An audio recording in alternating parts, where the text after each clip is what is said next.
So এই ভিডিওতে আমি একটা জিনিস দেখাবো এখন আমাদের অভিষেক ব্যানার্জি। উনি এই যে 26,000 চাকরিহারা যোগ্য অযোগ্য শিক্ষকদের নিয়ে কি বললেন। মমতা ব্যানার্জি তো ইন্দোরে অনেক কিছুই বললেন, কিন্তু অ্যাকচুয়ালি রেজাল্ট তো যেটা সামনে আসছে সেটা আমরা সবাই দেখতেই পাচ্ছি। সেটা মানে ফলপ্রসূ না। রেজাল্ট যেটা আসছে মুখে বলা একরকম আর রিটেন ডিরেকশন দেওয়া একরকম। আগে আমাকে যোগ্যদেরটা ঠিক করতে দিন, তারপরে আমি অন্য কথা বলবো, আমি আবার ডাকবো। আগে যোগ্যদেরটা হয়ে যাক, বাদ বাকি যারা থাকবেন, যাদের অযোগ্য বলা হচ্ছে তাদের বিরুদ্ধে কি কি এভিডেন্স আছে আমি দেখব। সত্যি যদি এভিডেন্স প্রমাণিত হয় তারা অযোগ্য, তখন আমার কিছু হয়তো করার থাকবে না ওই ডিপার্টমেন্টে, কিন্তু সেটা নিয়ে আমরা আলোচনা করব পরে। আগে ফার্স্ট ফেজ যোগ্যদেরটা রক্ষা করা, সেকেন্ড ফেজ কাকে অযোগ্য বলেছে, কেন বলেছে, কি কারণে বলেছে, কোন এজেন্সি তদন্ত করেছে, কি কি কাগজপত্র আছে, টোটালটা দেখব। তারপরে তাদের নিয়ে আমি আলাদা করে মিটিং করে আমাদের কথা বলবো। আমার মনে হয় আপনারা নিশ্চিন্তে থাকুন। সো মমতা ব্যানার্জি যেমন যোগ্যদের জন্য বললেন, তেমন অযোগ্যদের যে শাস্তি দিতে হবে সে কথা কোথাও বললেন না। কিন্তু সেখানে দাঁড়িয়ে অভিষেক ব্যানার্জি উনি অ্যাটলিস্ট বললেন যে অযোগ্যদের সত্যিই শাস্তি দেওয়ার প্রয়োজন এবং তাদের চাকরি থেকে যদি দরকার হয় বরখাস্ত করে দিক। চলুন শুনে নিই উনি অ্যাকচুয়ালি কি বললেন এখানে, তারপরে এই ব্যাপারে কথা বলবো আরো। ভারতবর্ষের সংবিধান প্রত্যেকটা ভারতবর্ষের নাগরিককে দিয়েছে। এই রায়ের মাধ্যমে কোথাও যেন আমার মনে হচ্ছে ভারতীয় জনতা পার্টির যে বৈমাতৃসুলভ আচরণ এবং বাংলার মানুষের প্রতি ধারাবাহিক বৈমাতৃসুলভ আচরণ এবং মানসিকতা, তার প্রতিফলন আমরা দেখতে পেয়েছি। জনের জন্য 17 লক্ষ লোকের বাড়ি আটকে রাখতে পারে না। আবর্জনার কথা গেল। এবার যদি অযোগ্য কেউ চাকরি পেয়ে থাকে তার বিরুদ্ধে ব্যবস্থা হোক, তার বিরুদ্ধে তদন্ত হোক, তাকে শ্রীঘরে পাঠান, তার চাকরি যাক, তাকে টাকা ফেরত দেওয়া করান। কিন্তু কিছু অযোগ্য লোকের জন্য আপনি প্রায় 16-17 হাজার যোগ্যদের চাকরি কেড়ে নিতে পারেন না। এইটাই সব থেকে বড় ব্যাপার। এই একই কথা কিন্তু মমতা ব্যানার্জি ইন্দোরে সেদিন বলেননি। উনি বললেন কি যোগ্য অযোগ্যদের লিস্ট চাইবো সুপ্রিম কোর্টের কাছে, যে লিস্টটা অলরেডি এসএসসি কে দেওয়ার জন্য বিগত 2 বছর ধরে কোর্ট থেকে বারবার টানা চাওয়া হচ্ছে যে যোগ্য অযোগ্যের লিস্টটা দিন, আলাদা করে নাম।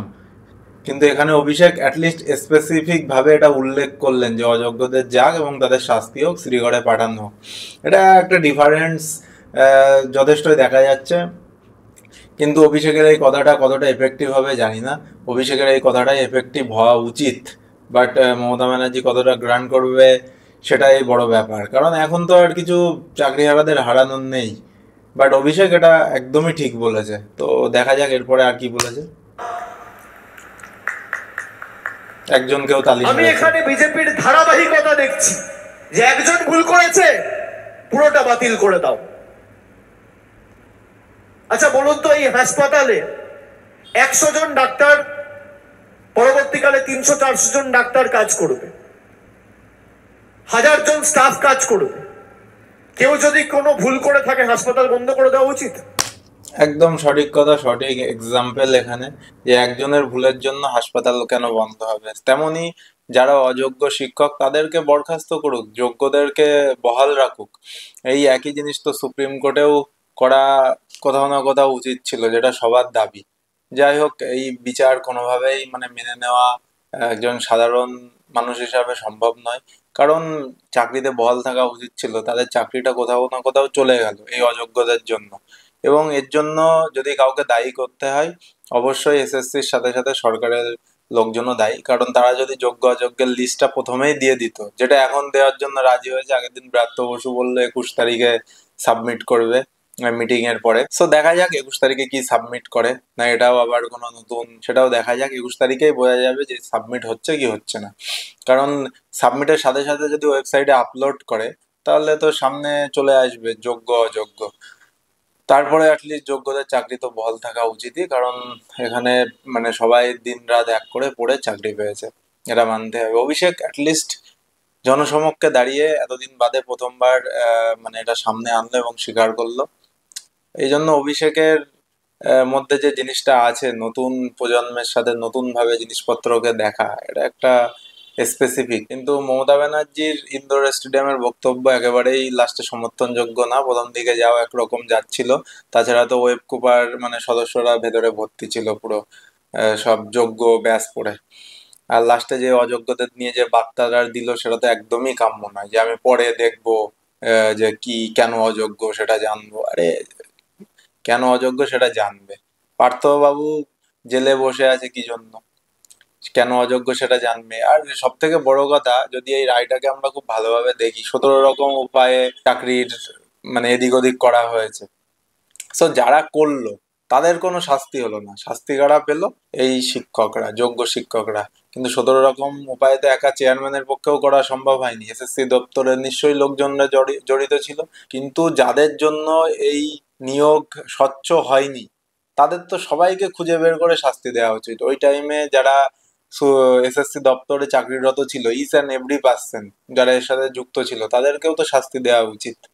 কিন্তু সেটা কোথায়? সেসব হচ্ছে না। ডিআই অফিসে গেছিল আন্দোলন করতে, তাদেরকে পুলিশ এসে পেটে লাথি মারলো একটু এদিক ওদিক। এটা দেখে খুবই খারাপ লাগছে, সামাজিক অবক্ষয় যাকে বলে। মানে এরপরে শিক্ষকদের কতটা মান সম্মান মানে থাকবে, এটা একটা অনেকটাই ভাবার বিষয়। শিক্ষকদের মানে যারা চাকরিরত অবস্থায় আছে তাদেরও ভাবার বিষয় এটা। কারণ যেটা এখনকার জেনারেশন ছাত্রছাত্রীরা দেখছে, এমনি ছাত্রছাত্রীরা এখন সম্মান মাস্টারদের অনেক কম দেন, এটা মানতেই হবে।